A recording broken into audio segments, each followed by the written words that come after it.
The following presentation is brought to you by the Realm Network.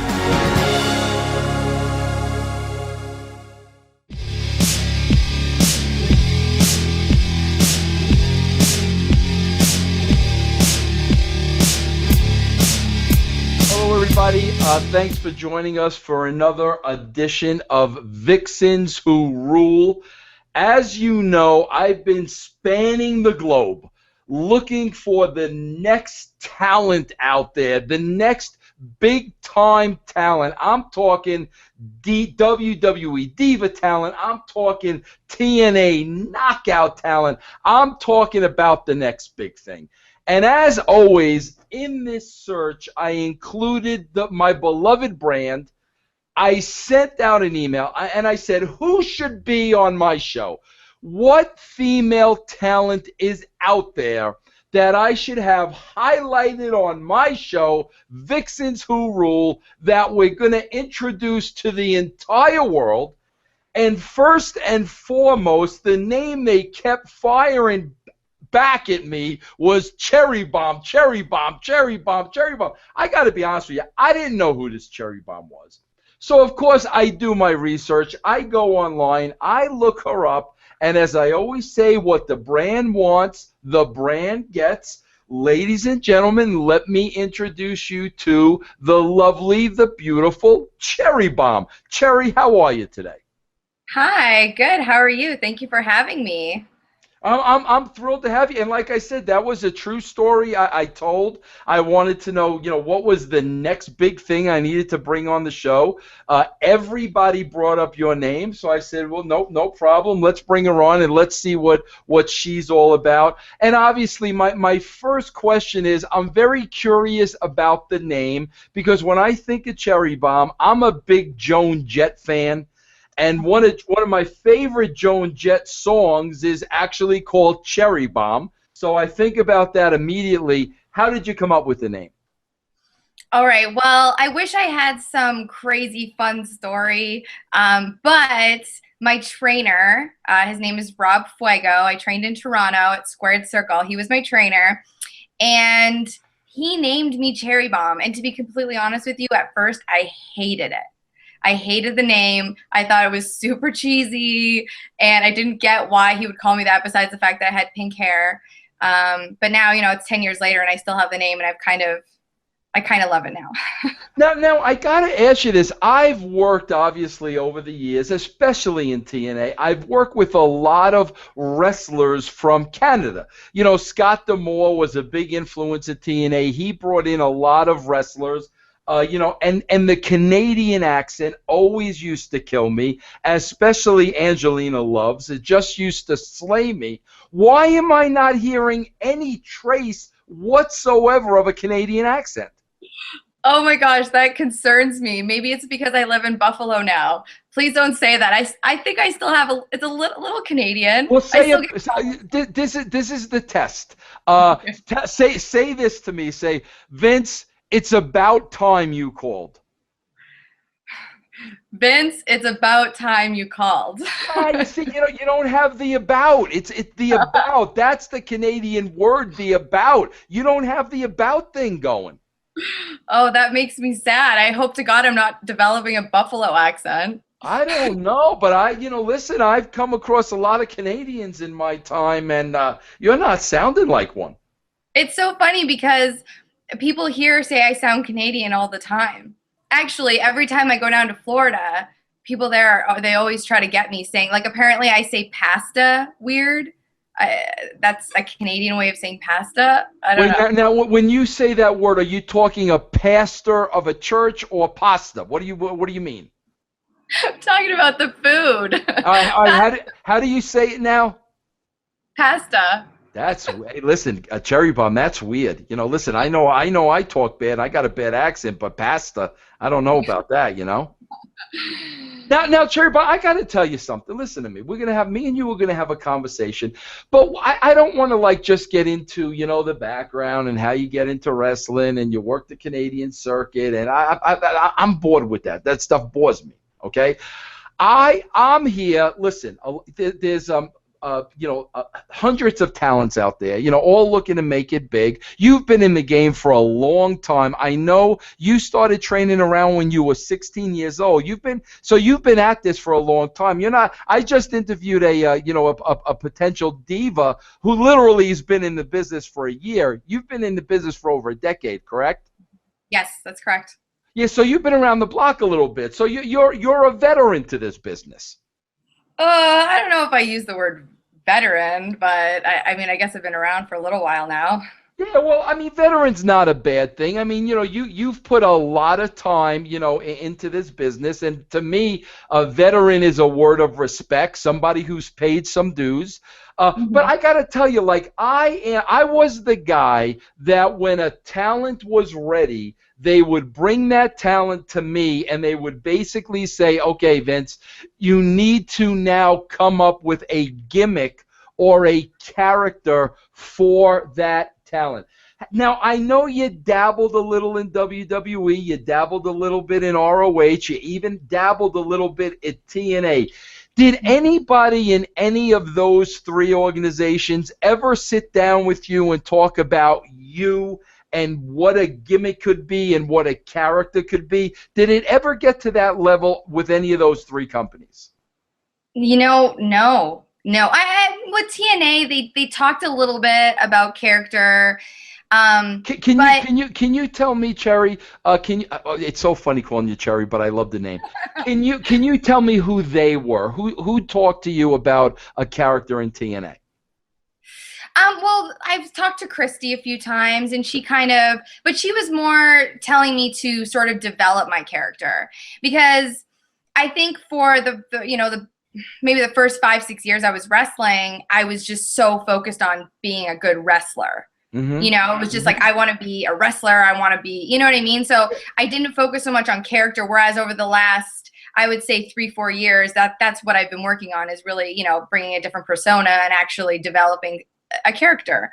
So now I got to tell you something. Usually what I would do is I'd have a conversation with the talent, and something in that conversation that they'd say, whether it was a hobby or an interest or something that was unique, something that separated them from everybody else, that's what would jump out at me, and that would become the character. Because if the character is an extension of yourself, you don't have to necessarily go out there and be an actor.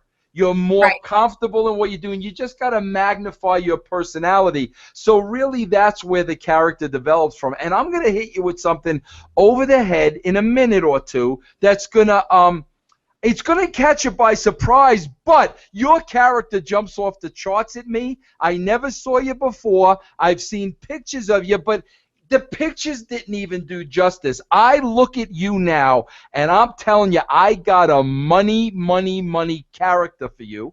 But before I get to that, I want to talk about a couple of other things. When I was reading your bio and stuff, one thing that you pointed out to me, and you said a lot of people bring this up to you, is the fact that you're a vegan, correct? Yes. Now, correct me if I'm wrong. Of the difference between a vegetarian and a vegan is like a vegan doesn't even eat fish. Is that it?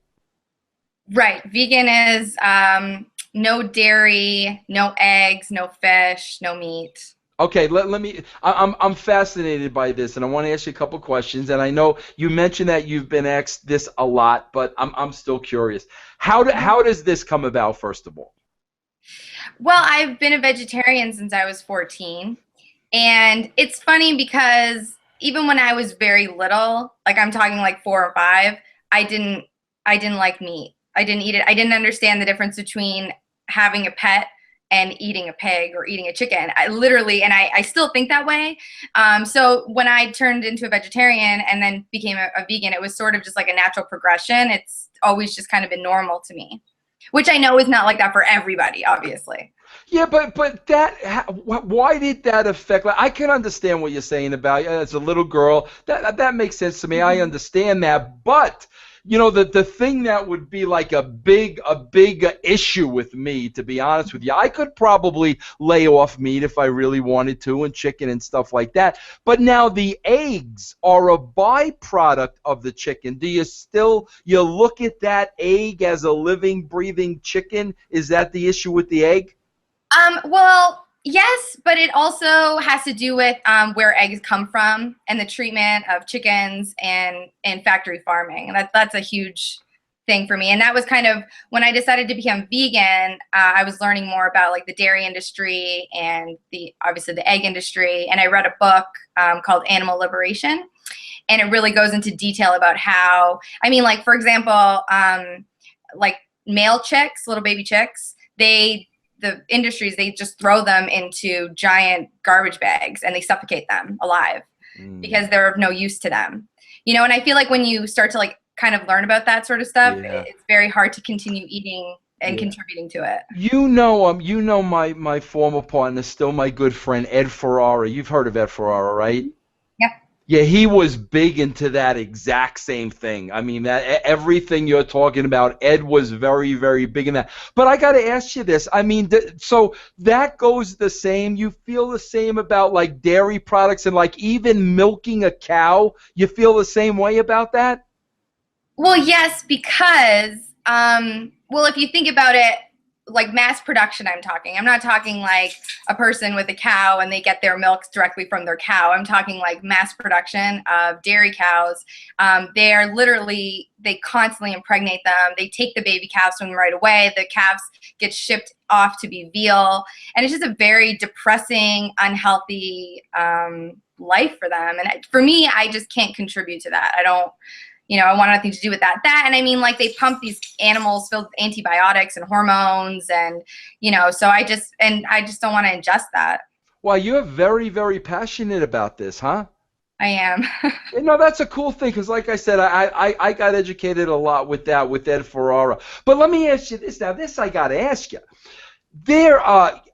Fish don't get tortured in any. Well, I mean, I guess they kind of do. The hook in the mouth. I mean, that probably doesn't feel too good. But because of like the fishing industry and the way they go about it, does that kind of fall in the same lines? Yes, absolutely. Yeah. So give me a daily diet for you. Give me a 24-hour period. What do you eat? Well, I start every day off with oatmeal and blueberries, and I don't know if this sounds really boring, but I usually put bananas, and then my next meal is I'll usually have like a mix of rice and beans and lentils, and I'll have some vegetables, and then after I work out I have a protein shake and more fruit. And then I eat a lot of tofu, so I usually have like a tofu scramble or tempeh. What is a tofu scramble? Like you just put it in a frying pan and scramble it up? Yeah, it's really good. I season it. Sometimes I'll use like a taco seasoning, or I'll use like curry, or just whatever I feel like throwing in there. And then I throw like tons of vegetables, and you mix it all up, and it's super good. Oh, that sounds good. And dinner comprises of what? It probably either tofu or tempeh. I love avocado and guacamole, so I make fresh avocado guacamole, and I throw that in there, and I sort of make my own like Chipotle style bowl. Now let me ask you this. Cherry. I was reading your bio, and tell me if this is legit. It listed you as 5'10". Is that legit? No, that is not even close. I don't know where someone came up with that. No, I'm 5'5.5".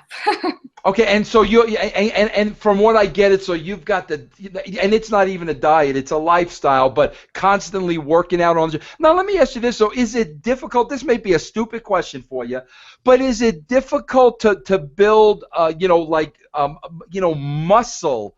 Don't you need protein to build muscle, and are you just getting protein through protein shakes? It's so funny because I feel like, I mean, this is so generic, but I feel like everybody's body is different. And I think that obviously, yes, you need protein. But I can tell you from my own experience, once I cut out like whey protein and dairy, and eggs, I've noticed that my body am putting on muscle easier. And I think it's because I'm eating more like whole foods and I'm not eating anything that's refined. And then I still get protein from, I use Sun Warrior. It's a plant-based protein powder. So if I notice that I'm running low, then yeah, I'll have more of that. But I eat pretty much the same thing every day, so I don't really struggle with getting protein. It's definitely doable on plant-based foods. Now, Terry, let me ask you this: if you're a wrestler by night, what do you do most of your time during the day? Do you have another occupation? Is there something you're interested in? What takes up a lot of your time when you're not wrestling? Well, I was working an actual like shoot job, but now I just wrestle. I'm busy enough that I get to travel and wrestle, and yeah, so I travel a lot. That takes up a lot of my time is traveling. Now you're married to a wrestler, correct? Yes. Pepper's your husband's name, right? Yes, it is. So now, do you and Pepper, do you get a lot of these gigs together? You know, I mean, wrestling is primarily a weekend job, or do you go your way? Does he go his way? How does that work out for you guys? Well, when we first got together, we were sort of like hell bent on not doing anything together. It was sort of like, you know, I'm gonna do my thing and you do your thing, and you know, we don't want to be a team or anything like that. And then we sort of, a company, CZW, they were like, no, we're putting you guys together, you know, and once we got together, it was like, oh my God, why weren't we doing this all the time? Because we just work so well together. But that being said, I do a lot of my own shows, especially the girl shows that I do quite often. He's obviously not on. So when we get to travel together, it's great. But, you know, we're usually in different places, unfortunately. Yeah, Terry, I got to tell you, and I'm milking this for a little while. I'll tell you why I'm milking this. Listen, this is money.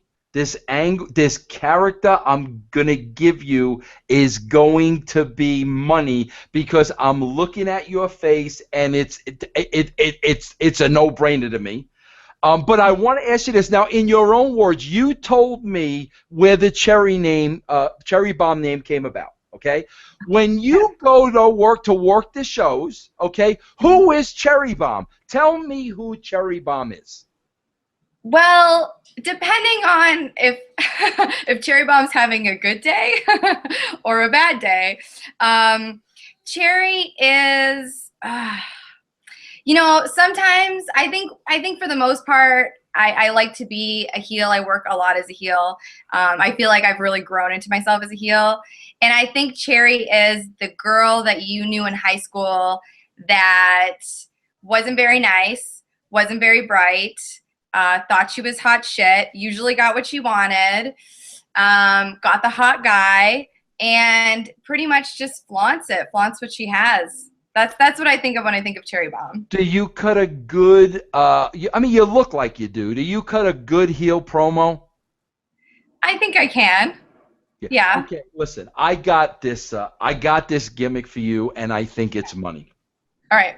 And listen. I've sat down with some of the best and had to come up with gimmicks for them. I mean, I just want you to know this. This was a natural routine with me. You know, people like Val Venus and Edge and Christian, and I mean, a lot of guys I sat down. This is the process we went through. And a lot of times I had to drag things from these people to find the one element. And very rarely did you pick it up on looks alone. One of my favorite stories is, Val Venus became Val Venus because I spent so many hours interviewing him, and he was into politics. And I certainly wasn't going to write for a political character because I wouldn't have known what I was talking about. But the more and more I kept looking at him and sitting across from him, I finally said to myself, this guy looks like a sleazy porn star. I mean, that's how I felt. That's how Val Venus was born. But it's usually not the look. It's usually the conversation. Now, let me ask you this. You look in the mirror every day, probably numerous times. What do you think I'm seeing that I'm about to make you $1 million with over here? Well, I could tell you maybe what I've heard. Okay, let me hear. Let me hear. Okay. Well, I've been told that I look like something out of an anime, like cartoon. That's what I'm told quite often. No, no, this is better than anime. This is Okay. better than anime. And I'm telling you, it did. Listen, do you believe in the? I know you know about the how you feel about the animals and this and that and everything. Are you a believe? Are you a God? Do you believe in God? Yeah. Okay, Yeah. this is a God thing. This is Okay. what I'm telling you. This is why you're on the show right now because I knew about this, and like I knew it was there, but there was just a major story on this the other day. I believe it was either TMZ or it was either AOL. I'm almost positive. Huge story on this on America on TMZ. And I just saw it the other day, and that's why I'm looking at you, and I'm like, Uh-huh. no, nobody does this. This girl would be absolutely amazing at this. Okay? Okay. All right. Am I building the suspense for you, You Cherry? are. You are. I want to know what it is. All right, Cherry, listen, let me tell you, this is what I see now. I'm looking at you now. I've been looking at you for the past 15 minutes or so, even though I was late an hour and a half with the interview. What I'm seeing is I'm seeing big, beautiful eyes. Mhm. Okay? I'm seeing like a small, model-esque nose, right? And I'm seeing a fairly small mouth. Are you with me so far? Yes. Okay. Now, there is this craze, okay? And this is timely. It was just on TMZ, and I've heard about it before, okay? There is this craze with some of these, models and attractive women that have a fixation with trying to look like a Barbie doll. Have Oh, you heard this? yes. Have you seen these girls? Yeah, it's yes, yes. I am telling you, you are perfect for the. All you need to do is dye your hair bleach blonde, straighten out your hair, accentuate the eyes. It would be a gimmick that no other diva, knockout, you name it, nobody else out there has, and you would be a instant heat magnet with that gimmick. Wow. I've never been told that before that I look like that, but that's awesome. It sounds great. I mean, I'm telling you, just by looking at you, I'm like that's what I mean. It's kind of I'm telling you, I think this is a God thing. I think God is slapping me upside the head and saying, "Tell this cherry bomb if she does this gimmick, she's going to be a big star in the wrestling business." All right. All right. I mean, hey, I could try Oh, it. you would have so much heat. I'm telling you, go to TMZ after this interview. There was just a big story on it a couple of days ago, and it's got it's scary. I mean, it's almost scary looking. And then if you just wore like, the tight Barbie dress, the whole nine, you would be so unique. There wouldn't be another woman like you in the business. I'm just throwing that out there at you. Hey, listen, I appreciate it. Thank you for giving me something. I love Yeah, it. you know what's bothering me though a little bit about this interview. I'll tell you what, and I want to learn more about this because when I was at the shows and I was writing the shows and I was producing the shows, I was so wrapped up, in the show that I never got to pay attention to things like this. So, correct me if I'm wrong now, Cherry, but you get a I don't even want to say opportunity because I don't think it was an opportunity, but you get a chance to work in Ring of Honor, you get a chance to work at TNA, and you get a chance to work at WWE, okay? Tell me about, like, this is what I'm real interested in for girls that are coming out of your, your category, How does that come about? Explain, bring me through the process. How does that first come about? How do you get the call, and what do they explain to you that they're offering you? Well, let's start with WWE.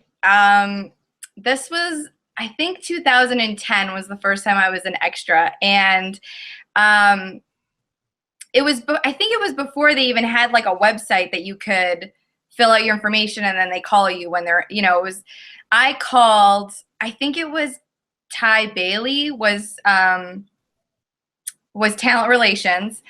I called him every Tuesday and Thursday for about 4 months. And he never answered, so I just left message after message after message. And then one Thursday, he picked up the phone. And I'm pretty sure at that point he was just really tired of me calling him. But he said I could come down to Toronto, and I lived there at the time, so it worked out perfectly. And I was able to do Raw, and then I did SmackDown in Ottawa. So a lot of persistence. Let me stop you right there. I want you to walk me through this process. So you're persistent, you get your foot on the door, which is great for you. What happens when you show up there? Well, I mean, it was my first time there, so obviously I was, super nervous. And I'm sure other people can relate to this. Like, I watched WWE since I was, in diapers. So obviously being there was a very big deal. And even that felt like an accomplishment at the time. I was like, oh my gosh, I'm actually here. But I mean, it was a really great experience. I was able to have, I was able to work with Serena. During the day, we got to roll around and have a little match, and I was able to introduce myself to everybody, and then Goldust, they were doing like it was a no commercial Raw, so they were filming these pretend commercials during the day, and they needed to shoot one with Goldust, and that was when they approached me, and they were just like, you're here, we're going to shoot this blind date with Goldust. So I got to do a little vignette with him, which was awesome. I've always been a really big fan of his, so that was really cool. And then they told me that to come back the next day, which was for SmackDown. And you went back to SmackDown, right? Yes. Okay. Yep. Now, Cherry, is there a Okay, so you go to SmackDown, you do your job, you do everything at SmackDown. Is there ever a conversation with you to find out more about you? Is there ever, when SmackDown is over, okay, this is the next step, or we'll call you? What happens when SmackDown is over? Yes, there was a conversation, and I was left with an impression. And was the conversation with Ty, or was it with somebody in creative? I mean, if you don't want to say, that's okay. I'm just trying to understand the process. Sure. It was with somebody. It wasn't with Ty. It was with somebody else in talent relations. And they sort of, in a roundabout way, told me that they were going to give me a call and asked if I could move down to Florida. And they just asked me a lot of questions. And, a couple months went by. And when I didn't hear from them, I started calling them again. And eventually I reached Ty Bailey, who wasn't the nicest person to talk to, probably because I was calling him so much, but like I said, you kind of have to be persistent. Cherry, what kind of questions do that? Can I tell you why I'm telling you this? Sure. And I'm not going to mention any names. This is not what I'm about. I'm not about the names, and that's not what this is. This is entertainment. I like to teach people, who watch the show about the wrestling business. But listen, I'll be honest with you. When I worked at TNA, there was a talent person at TNA that was responsible for calling the girls. Okay, and I'll never forget. The person brought this girl to TV, and he said, "Vince, I want to introduce you to so and so," and he took me and the girl in a very small room. It was the three of us. Okay. And so I'm in there, and he's conducting the interview now, right? The first thing he does is he asks the girl to turn around and do a 360, and he was eyeballing the girl up and down. Okay, that was the first thing. Okay, the second thing, Cherry, I swear, I'm being totally honest with you now, is he asked the woman if her boobs were real. Oh, gosh. Okay. And this was the third question. Ready? Do you have a boyfriend? When the girl left the room, I cut such a promo on this guy. I could not freaking. The girl was like an object, and it made me sick to my stomach, and I could not believe it. That's why I'm asking you, when you had the time at WWE, TNA, Ring of Honor, did they ever conduct an interview with you about you? Like, did you ever get the chance to tell somebody, I'm a vegan, and this is why I'm a vegan, and I see my character this way, and this is why? Did you ever, were you ever able to have those kind of conversations? At WWE, no. Even when I did the camp, no. Okay. There wasn't questions like that. Because I did a camp there a couple years ago. No, they didn't ask questions like that. They didn't spin me around, and I feel like if they spun me around and asked what my bra size was, I would probably slap them upside the head. So no, they didn't ask me that. But I'm trying to think. I mean, like when I did TNA recently, and they asked me a lot, and they were more interested in what I guess like what my character was and things like that. Was that more Christy? Yeah. Mm-hmm. Yeah. Okay. Well, yeah. I mean, that's because I know I was consulting for a while when Christy was working, and I knew that like she was in charge of all the females. So that's a good thing. But was it similar? Was it similar at Ring of Honor, or how did that work? No, not necessarily. With Ring of Honor, I feel like, I mean, I'm sure that you understand this, like with most things in wrestling, it sort of just kind of fell in my lap with Ring of Honor. Like it was, I went to a few shows, and I know a lot of, I know a lot of the guys, and I've been on a lot of shows with a lot of the guys. So I was there, and an opportunity arose for them, for me to do one of the shows. And I guess they were happy with it because they called me to do TVs like 2 weeks later. And then I feel like with Ring of Honor, like the women's division just sort of kind of fell off. I don't really think they do the Women of Honor matches that frequently now. So when I was there, I thought that's the direction they were headed in, but I don't think, I guess not. I mean, now, Cherry, let me ask you this, because I'm sure you go through this a lot. Let me ask you this: when you watch, I'm going to stick with TNA and WWE because they're the two big companies, and everybody knows the knockouts there, and everybody knows the divas. So when you sit there, and as a performer in the sport, you're a professional, you are a wrestler, you get paid to wrestle. But when you watch the knockouts and when you watch the divas, I know, because it happens to everybody, going through your mind is, I'm better than this one, that one, and the other one, why aren't I there?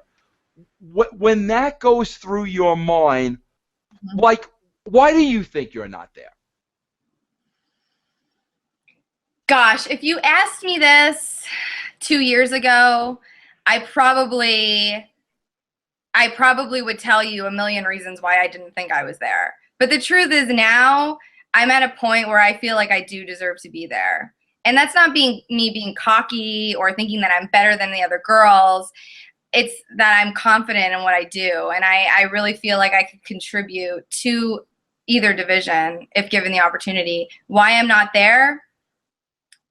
Yeah, to be totally honest with you, I don't know. I wish I knew that answer. I really do. Well, I'm going to tell you something, and I'm being totally honest with you. Listen, people don't know, those inspiring to get with the TNA, and listen, I'll be honest with you, I don't even know if people inspire to get to TNA anymore, but those inspiring to get to WWE to make the show, okay? I will tell you this, man. Cherry, how everybody sends in, the DVD now, they send in their DVD. People go through those DVDs. There are people, their jobs are to go through those DVDs, okay? Mm-hmm. But the average time, I'm not lying to you, that a DVD is probably in the recorder is 5 seconds, okay? Mm-hmm. Because if something doesn't jump out immediately, that DVD is just getting thrown to the side. So the most important thing is something has to grab their attention immediately. That's the reason why I'm telling you about this gimmick, because let me tell you why. You're a very attractive girl. You're a beautiful girl. I mean, and I'm sure, you've been told that a million times over, but you can imagine the type of girls that they're looking at. They're all beautiful girls. But at the end of the day, it still is wrestling.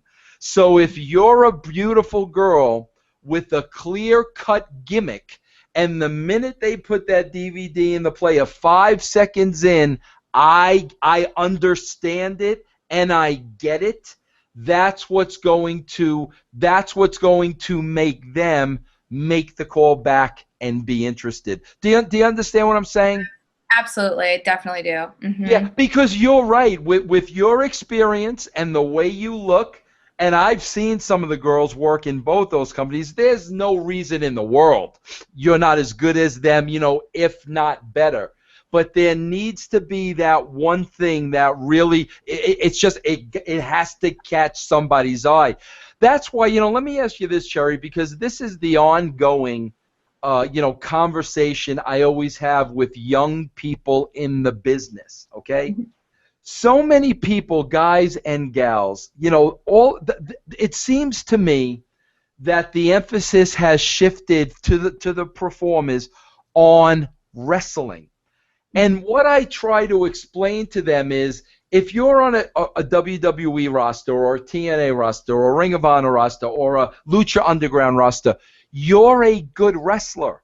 There are a million good wrestlers, but that's not what makes you stand out. What makes you stand out is the character, the personality. How are you different? Are people going to pay money to see you? So what's your philosophy when it comes to, ring work versus character? How do you think they play off one another in wrestling? I think it's so funny that you're asking me that, and I think it's so funny. Not funny, but kind of what you're telling me is what I've had this conversation recently with a couple of people when it comes to my character and catching people's attention. And I feel like, again, if you had asked me this years ago, I would have been like, well, wrestling is, you got to be a good wrestler. It's number one. But now I'm at a point where I think there has to be a balance between character and wrestling. And I'm really big on storytelling invested, then that's really, I really think that's where the money is. You know what I mean? When people actually care about you and they give a shit about what you're doing. So now I feel like that's what I try to do. I try to evoke some kind of emotion out of somebody. And if I'm a heel, I try to piss people off as much as I can and annoy the shit out of the girl in the front row that is hearing me shriek and is just like, wants to slap me, or, you know what I mean? Like, I feel like I have so much more fun now that I've kind of started to develop my character. Whereas before I was just so obsessed with, having great matches and working as hard as the guys work. And so now I kind of feel like I think it's important to balance both of those. Hey, Cherry, let me ask you this. You said earlier on in the conversation that you work regularly, which is phenomenal and great, and you're making a living on wrestling, and that's phenomenal. But at this point in your career, and I'm asking you this for a reason, at this point in your career, do you still go back to the school and train with the guys, and do you still go through that process, or you're basically now just out there working? No, me and my husband, we go to a ring that's actually in Buffalo, and we roll around and we do drills, and we just do a lot. We do a lot of the basics, and I think personally, every single wrestler should be in a ring, and that's no matter how good you are. Like, being in a ring and staying crisp and staying, fresh. I think that's how you become great. I think it's something that you don't just learn and then you're like, well, now I'm a good wrestler. Like, no. You have to be in a ring. But you know what? Here's the flip side of that, and I agree with you 1,000%, no question about it. But here's the flip side. While you're in there with your husband and you're training at the school and doing all that, there's really no third party or no outside person from an objective point of view now, looking at your character and helping you develop your character. And I'm sure your husband does some of that, but let's face it, he's married to you. So it's not it's not like it's a third party. So Right. a lot of that now, you're left to your own devices, and you have to develop that yourself without having somebody on the outside looking in. That's got to be difficult. And how while you're training to work, how are you training to develop this character when you're basically just relying on you? Well, when I try to take advantage of shows that I know that there are people that I can ask their advice. For instance, Tommy Dreamer comes to CZW quite often. He hasn't been in the last couple of shows, but he does come quite often. So anytime he's on the show and I'm working, he's the first person I go to and I ask him, like, what did you like? What didn't you like? I'm trying this. Did you like that? Do you like the yelling? You know what I mean? So I try to go to my vets and ask them for their opinion. And not only that, I just try to ask. This sounds kind of weird, but when it comes to character stuff, like, I like to actually hear feedback from just random people. You know what I mean? Especially when I'm, being a catty narcissist. Like, I want to know from regular people if that is actually bothering them, or if, maybe I got to turn it up a little bit, or, so I try to reach out to people when I'm on shows, especially when it comes to the character stuff. Do you now? I got to ask you this. Again, you're watching the girls on TV, and you know what you bring to the table. And you're like, what? I'm every bit as good as those girls. But do you ever get, the fact that they're there and you're not, and you feel that you're better and can bring everything to the table that they do? Do you ever feel discouraged, like when it comes back to, what, I'm just as good. Why aren't I there? Do you get discouraged, and how do you deal with that? Oh my gosh, I feel like I would be lying to you if I said I didn't get discouraged. I absolutely get discouraged. I have my days where, I'm feeling sorry for myself and I'm like, well, why aren't I there? I'm going to eat this ice cream, make myself feel better. I feel like I would think that's somewhat normal. But when that starts to happen and I start, if it's like a week goes by and I'm still feeling bummed out because, maybe this person didn't like the way I worked or whatever the case may be, I really have to pull myself out of myself. Like, I have to pull myself out and look at myself and just say, like, all right, you need to get your shit together, because sitting on the couch and feeling sorry for yourself is never going to get me to where I want to be, ever. Like, anybody that's ever been successful hasn't just stopped because they didn't make it when they thought they were supposed to make it. And maybe, that opportunity is going to come up, and it's just going to be there, And if I'm sitting on the couch feeling sorry for myself, I'm never going to be there to open that door. So I let myself be sad, and then I just say, okay, get your shit together. Let's do this. Well, the only reason I'm telling you this is for one reason. I mean, I hope you understand, making it, as a diva, as a wrestler, making it on that WWE level, so little has to do with your ability. Yeah, I mean, and I hope you understand and realize that so little has to do with ability. So much has to do with, being in the right place at the right time, knowing somebody, politics. So much comes into play that you absolutely have zero control over. And I'm telling you, I want to tell you this because I think it's very important that you know this, and somebody like me tells you this. The fact that you are making a living as a professional wrestler on your own, no favors, no politics, no BS, no kissing backside, no knowing this one and knowing that one. The fact that you're making a living doing this, and I hope you truly understand, that speaks volume about your ability. Right. Well, thank you. I appreciate that. Yeah, because that's the thing. A lot of people. I work with so many young talents. What's wrong with me? What do I need to change? What am I doing wrong? Why ain't I there? And I wound up telling so many people, so little depends on your ability. It's a business, and so much goes into it. And it's almost like you're out there working on the indies now, and you're working every weekend. You're working with your husband, which is great. You're having a blast, and you're having a good time, and you're making money. And you know what? I got to tell you, once you get to that other level, and it's business, and it's money, and it's competition, and it's everybody protecting their spot, you know what? All of a sudden, it's not fun anymore. And all of a sudden, you get to the point that, like, you know what? These aren't the reasons why I got into the business. I wish it was the way it used to be. So, I mean, I'm just telling you that from somebody that was on the other side. And you seem to be having an incredible career on your own.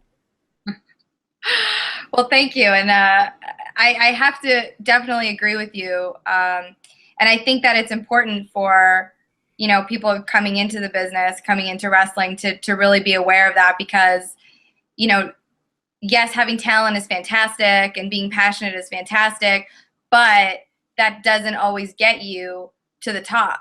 There's, and I understand that now that it's an equation. Like there's many different factors, and sometimes you just have to know somebody that's gonna get you there. And I think that it's really important that new people and new talent they understand that, and then maybe they won't be so hard on themselves. Because I know for the first 5 years that I was wrestling, I was so incredibly hard on myself, like ridiculously hard on myself, so hard on myself that I wasn't growing. And I think that it's so important that you have to acknowledge that it's not just about talent. Yeah, and you know what? Listen, and here's the thing. I can tell you this firsthand, Cherry, and I mean this from the bottom of my heart. I have so many friends now that are so talented and were in the business, but now they're not in the business anymore. They're on the outside looking in, and I got to tell you, 99.9% of these people have the biggest hearts in the world. They're great human beings. They're wonderful people. They don't have a mean-spirited bone in their body, and a lot of them couldn't play the game at that level. It just wasn't in them to play that game. And I always said this: it's hard to be a good person and be in the wrestling business. It really, really is. So you know what? Sometimes with the business being the way it is, sometimes it just wasn't meant to be, and that's okay. But the fact that you're making a living doing something you love, that speaks volumes about you. And I just want you to understand that. Right. No, you're absolutely right. And God, and I especially I try to convey this to girls coming in the wrestling business, that you need to develop some seriously thick skin. Mm-hmm. I was just talking to a girl, and she's very new recently, and that was the conversation I had with her, is you have to be, gosh, you need to have very thick skin. And you need to have integrity, and you need to know what you stand for and what you won't stand for, especially as a woman. And you have to have strong values, and you have to be respectful, but you also have to command respect from people, because if not, people will just walk all over you. Oh, absolutely. And I've heard some horror stories on this very show from women that have made it in other organizations, but, being dropped because they were dating somebody, and all of a sudden the guy they were dating was a star. All of a sudden they break up, and the star doesn't want the girl around anymore. I mean, just so many stories like that. I hear that. I mean, they make me sick. But it's not, it's not it has nothing to do with you and your ability. It's, there's an underbelly to the wrestling business. And that's why it's so important to know, listen, I am good. I have put the time in. Those girls are not any better than me. And you know what? The fact that people are paying me to wrestle, I am successful. And, I've basically won. You know what I mean? Right. Yeah. And I really, truly do appreciate you saying that. Thank you. You know what's cracking me up? I keep looking at this picture behind you, and I'm hoping that's you and your husband, right? Now, from what I read, you've only been married for about a year. Almost 2 years now. Almost. Almost 2 years. But the funny thing is, I keep looking at that picture behind you, and I keep thinking of the movie Endless Love. You know, that's actually that was our guest book at our wedding. Ah, Our- really? Yeah. Yeah, I keep thinking of Endless Love. I keep thinking of Brooke Shields and the songs playing through my mind. Do you wrestle a lot internationally? Like, have you, I know you're in Canada, but have you been to the other countries? Have you been to Europe? Have you been to Japan? Have you done a lot of that nationally? I've been to Japan. I've done 3 tours of Japan. Wow. Yeah, my first tour was, I think it was 2010. And oh my gosh, was that ever a learning experience? I mean, first of all, I was like so honored to even be asked to go to Japan. But I learned so much while I was over there really quickly, really quickly. Now, did you go there by yourself? I did. I mean, was it like, listen, I didn't leave, I have not left the country outside of Canada until this past January. This past January, I agreed to go to the UK, and then I went back a second time to the UK and to Germany, and I'm a 54-year-old man. And when I went to Germany, nothing's in English, and I'm freaking out. So I look at a female like you, and I'm thinking, you got to be scared to death going to another country on your own. Am I right, or is it just your mindset? Do you just kind of got to psych yourself up? And talk to me about that experience. Well, it's funny. That was the second time I had ever gone on a plane, was my flight to Japan. Wow. Yeah. So one, I was like a complete rookie when it came to flying. I didn't bring anything with me. I just sat on this, 12, 13-hour flight with nothing to read, no games. But I was so eager and so excited that I was just kind of like anxious to get there. And then at first, I was nervous. I was definitely a little like intimidated. But it's so funny. I had bleach blonde hair, like super blonde hair, and I was like super tan, and I just had these big eyes, and everybody was just super nice to me, and I probably looked so lost and confused all the time that everybody was just willing to help me out. But by like the second week, I was taking the train by myself. I bought like a little pass, and I just went down to wherever, and I traveled. I went to Tokyo Dome, and I went to Harajuku and Shibuya, and I just explored. I was in England, right? And the people that I were with, they wanted me to get on the train from one stop, get on the train and get off by myself. And I was like, are you absolutely nuts? All I could think about was winding. Let me ask you this: what about the diet over there, though? How was that? Was that difficult? Yeah. Oh gosh, yeah, yeah. Because, well, I don't think this is the thing.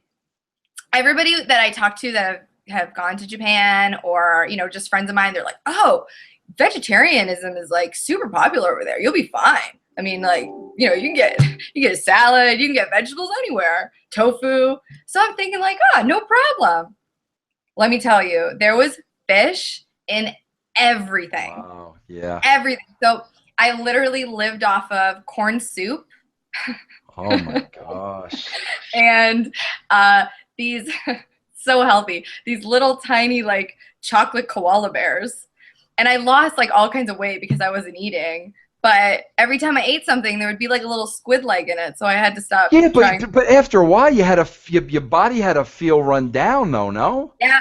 Oh yeah, absolutely. And because I was jet lagged for the first, like, I remember every time I've gone over there, I've gotten really jet lagged. But the first time, because I had no idea, I just literally I lived off corn soup.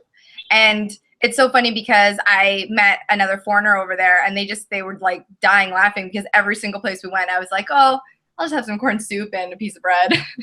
God, that's the funny thing. Now, I'm sitting here thinking that God forbid I was ever to go through something like that. Forget about it. But God forbid I was to go through something like that. Like, all I'm thinking about is I can't wait to go home and have a freaking half-a-pound hamburger. Meanwhile, you're thinking of, oh, I can't wait to go home and eat tofu. Yeah, well, I smartened up really fast though, because I realized, it was like, I think I was like a week in, and I was just like, okay, I got to find a grocery store. So I ended up exploring, and I found a grocery store, and I bought bananas and cereal and anything that it looked like there wasn't any, animals crawling around in there. Yeah, I think a box of cereal. I think we're safe that there's no squid swimming around in the box of Cheerios. You know what I mean? Right, exactly. And it's funny. We went to Kirk and Hall for a show, and the girl that I had met over there came up, and she's like, "Oh, I've got these little veggie pockets. They had them at the stand, and there's no meat in them." And I was like, "Oh my God, yes, food!" I took one bite out of it, and I swear to God, there were like octopus legs. Like, Oh God. it was. And I got to ask you this question now, because now you just said so. I've never asked this question before. Obviously, working in the States, catering comes in. What's catering like when you work a show in Japan? Is there catering? Instead of coffee, do they have tea? How's that work? Green tea was like the big thing. There was green tea everywhere. Green tea. The shows, I'm trying to think if there was catering. I don't think there was catering. Honestly, I can't even remember because I couldn't eat the food anyway. So I was just like content with my like little breakfast bars and chocolate thingies that I was buying. But I can tell you one thing, the Denny's, that is no Denny's. All right. That is not a normal Denny's. There were no pancakes. There was no oatmeal or toast. It was fish and. That's crazy, man. It was a riot though. I wouldn't trade those experiences for anything. It was so much fun. So what do you have a main gig now, or are you basically someplace else every weekend? There are a few companies that I guess I consider like my home companies. CZW and WSU, I work. CZW is the second Saturday of every month. And then Shine Wrestling is based out of Tampa. I'm there every month. They fly me out. And then Shimmer's only a couple times a year, but that's definitely, I consider it to be a home company because I work every single one of their shows. And then other than that, it's like, yeah, I'm just sort of all over the place, like wherever. I always get Shine and Shimmer confused. Is Shimmer out of Chicago? Yes. Okay, and Shine is out of Florida. So you work at Shine. So you work with my girl Daphne down there in Shine. Yes. Yeah. Yeah, I love that girl to pieces. Oh, she's amazing. I love Daphne. Now listen, Cherry, we had a beautiful conversation. Are we gonna try the Barbie gimmick? Hey, listen, I will give it a go. I'm telling you, research it. Nobody's doing it. It's money, and you look perfect for the role. I'm telling you. Hey, listen, I'm slowly going more and more blonde every time I go to the hairdresser. So eventually, I saw some pictures. I was looking through your pictures and stuff. I saw some blonde, but it was never like fully. It was never fully Barbie blonde. No. Not quite. That's the road I'm on, but it's a process. It's a process. And you think your husband will be cool with that look? Oh my gosh, yeah. Of course. Okay. It's wrestling. Yeah, man, he did say the better for or worse thing and everything, right? Exactly.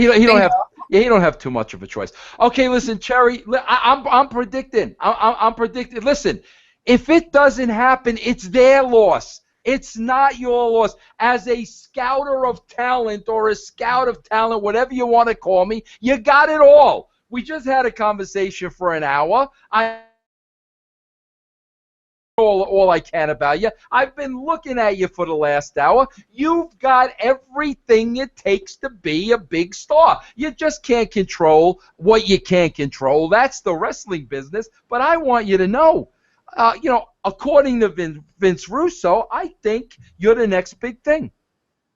You're gonna make me weepy, but thank you. I mean, coming from you, it really means a lot to me, and I just thank you. I appreciate that so This is much. the only thing I worry about, though. You can't forget me on the way up. You know what I'm saying? Oh, I'm 100% gonna forget you. I'm just kidding. See, I know. That's my life. That's my life.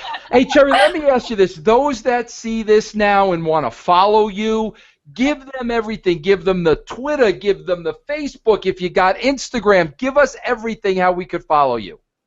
All right. Well, you guys can follow me on Twitter. It's at CherryBomb with 3 R's. 3 R's.